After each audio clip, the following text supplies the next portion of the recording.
Distressing times for the Tories as their biggest donor reveals he doesn't pay full UK tax. David Cameron denied tonight that the man who is bankrolling his campaign in key marginal seats is unpatriotic for failing to pay tax here on all his earnings.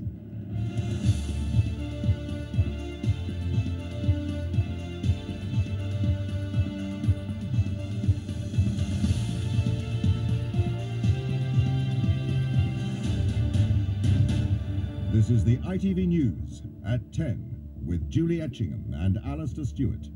The election's just weeks away and opinion polls show the Tory lead over Labour continues to fall. Has the man who wanted to help fund a victory just made that a whole lot more difficult? Also on the programme. The loneliest day, the Chandlers kidnapped by Somali pirates tell us of their wedding anniversary apart. This is torture, and we have never in our married life been apart this long.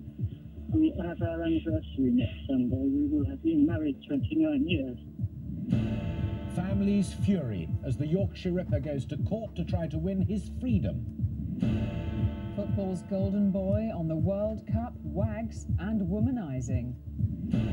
And a real cliffhanger. How did he get there? And how did he get down?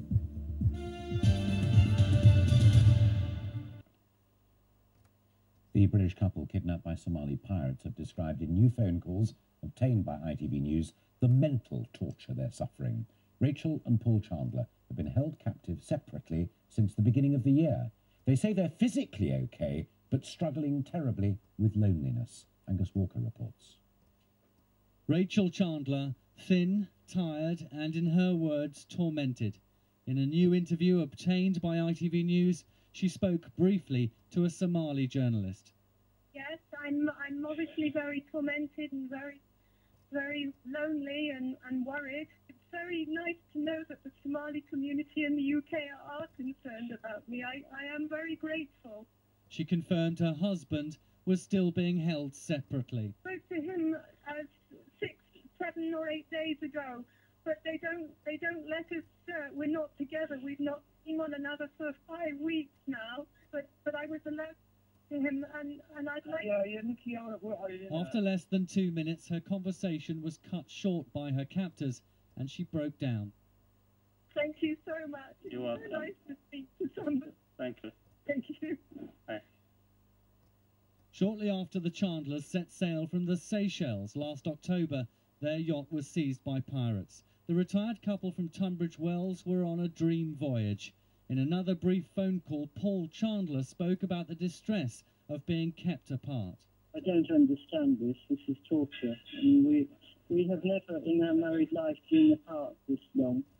We have our anniversary next Sunday. We will have been married 29 years.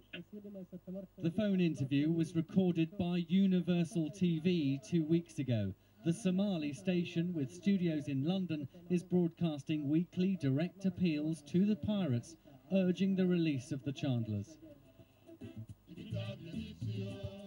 This song is the anthem for a growing campaign to free the Chandlers, organised by British Somalis.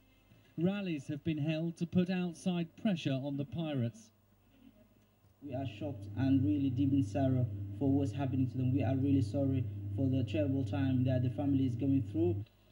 But while the pirates holding the Chandlers still demand a multi-million-pound ransom, the couple's family, in a statement issued last month, say fundraising websites, however well-meaning, are making the complex situation more confusing.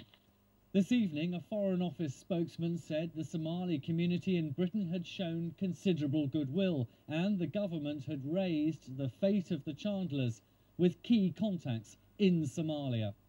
Angus Walker, ITV News at the Foreign Office. A British soldier was shot dead today in Afghanistan. He was from A Company 4 Rifles. His family has been told he was hit by gunfire whilst on patrol near Sangin in northern Helmand province. And in the last